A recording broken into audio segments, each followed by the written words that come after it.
listening to TurkishSoccer.com's Turkish Football Podcast. Hello, everyone. My name is Ahmet Turgut, and welcome to another edition of Turkish Football, Turkish Super Lig Podcast. Next 15 minutes, I'll recap Week 7, and we'll talk about the Turkish National Team upcoming matches starting Thursday. They will have 2 matches, and then we'll probably give you some opinion about what happened in Week 7, give you details. We'll have a lot of time to talk about, in general, what happened in Week 7.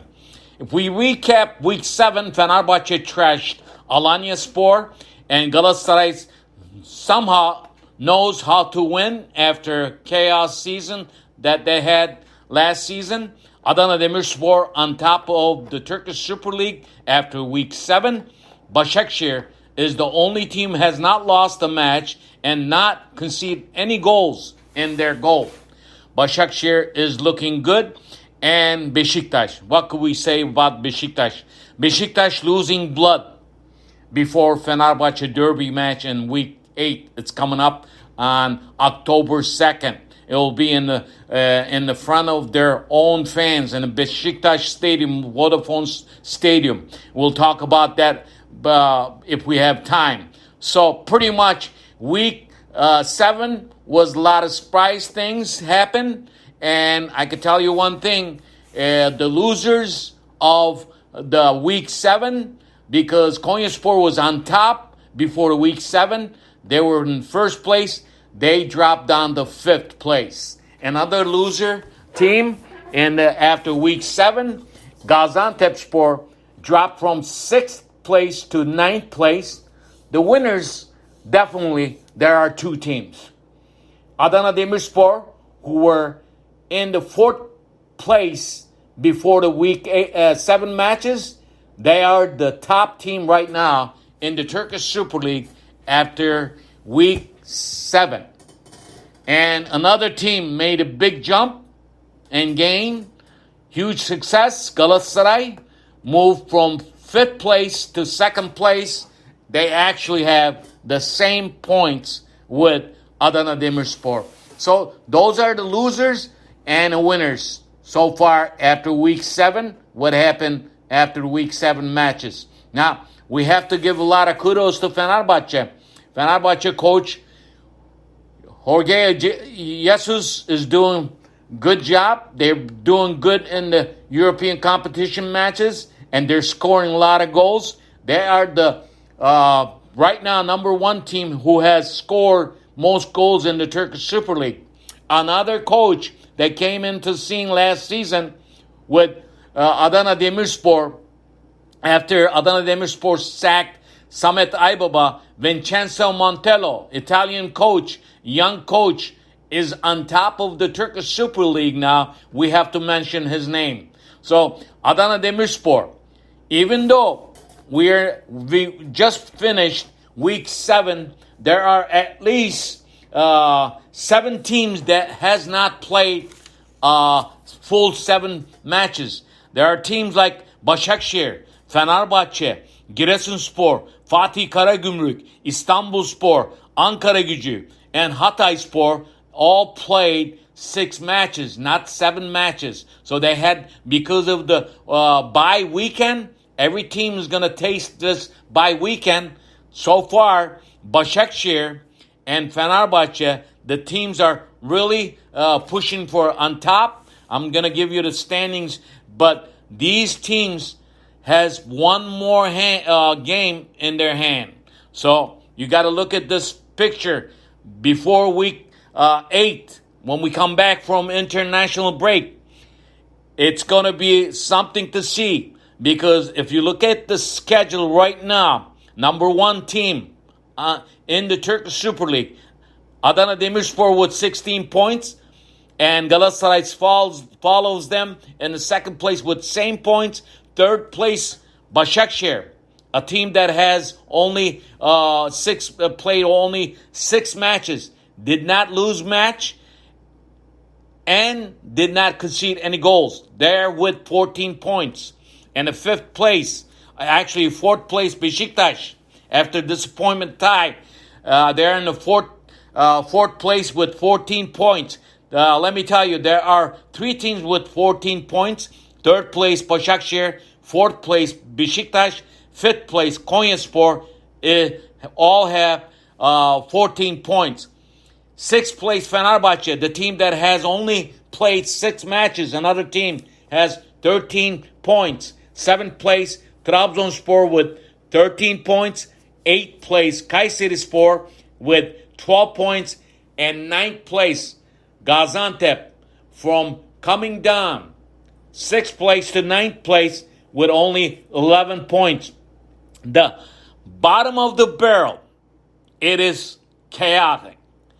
The last team of the Turkish Super Lig right now in the 19th place, Hatayspor.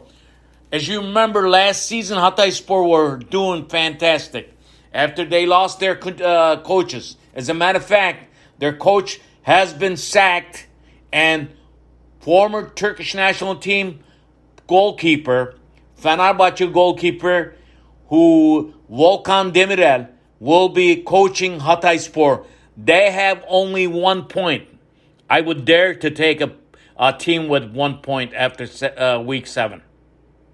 I don't know how he's going to do it, because Hatayspor is not the team that we know from last season.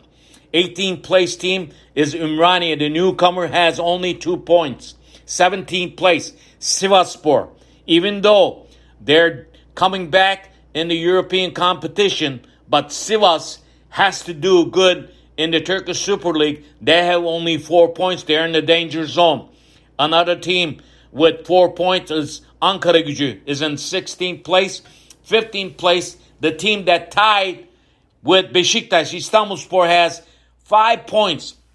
Let me give you inside information. Right now, I'm going to give you my opinion on something that a lot of people that follows the Turkish Super League doesn't know. Istanbulspor is probably the only team has more players on the pitch when they play their matches. Besides their goalie, David Jensen, and 1 player from Bosnia.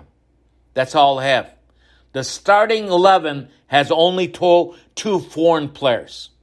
That is the only team that has homegrown players who are Turkish, most of them. That is how they tied against Besiktas. I'm going to come back, talk about this match, because I need to talk about it. And 14th place, Antalyaspor with 6 points. 13th place, Fatih Karagümrük, 6 points. 12th place team, Giresunspor, with 7 points. 11th place, Alanyaspor, 8th place. And 10th place, Kasımpaşa has 9 points. Let me give you a rundown the weekend scores that happened on week 7. Galatasaray was at home on Friday. They beat 2-1 Konyaspor. That was something to see. As I said in the beginning of the podcast, Galatasaray knows how to win somehow, and they did in the last 82nd minute with an own goal. Konyaspor, as a matter of fact, actually played better than Galatasaray in this match. Even though all the Galatasaray fans, most of them, think that Konyaspor played better than Galatasaray. The only thing, Icardi started in this match. He came in in the 70th minute. He calls to have the defender score his own goal. But seeing Icardi for 30 minutes, it's still, some of the things are not clicking with Galatasaray. Konyaspor is a good team.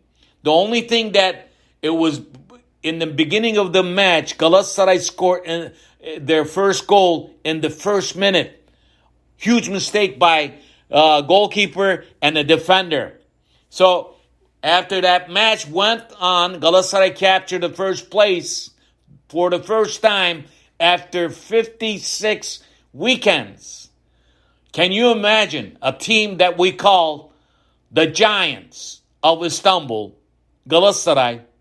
That is why one of the big reasons that last season Galatasaray was in turmoil, Galatasaray was in chaos, somehow this new current administration and the coaching staff and everyone that works in the club changed this, and somehow in this new season, after week 7, Galatasaray are winning somehow.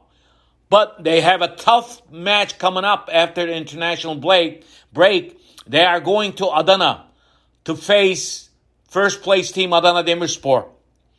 This is going to be a double derby, I will say, because Adana Demirspor and Besiktas Fenerbahce matches, it's going to be a huge in week 8 when we come back from the break. Also, looking at the other scores, Hatayspor was at home, lost to Kayserispor 4-0. Ümraniye lost against Kasımpaşa 2-1. Antalya, another team who's not doing good, Nuri Şahin's team. They lost to the first place team, Adana Demirspor, 3-0. İstanbulspor, Besiktas match. Besiktas had this match. Besiktas somehow, they were winning 2-1, and they just couldn't score the third goal. And from free kick, these unknown first division players from the bottom league. Remember, Istanbulspor hasn't changed their roster when they came up, when they promoted to a Turkish Super Lig. Unknown name, 2 players with a superb shot, especially the tying goal on a free kick. Now, on that free kick, the wall was wrong, the goalkeeper was wrong, and the coach on the sideline was wrong. He could not read the plays. Now, Besiktas fans all this week on Twitter, on social media, they want to sack Ismail Valer. Right now is not the time to talk about the sacking coaches. It is too early. Besiktas still has chances. They have good players. They better get the system on the pitch. If they don't get it, you might see this coach go in a couple matches. Now, I know the time's coming up.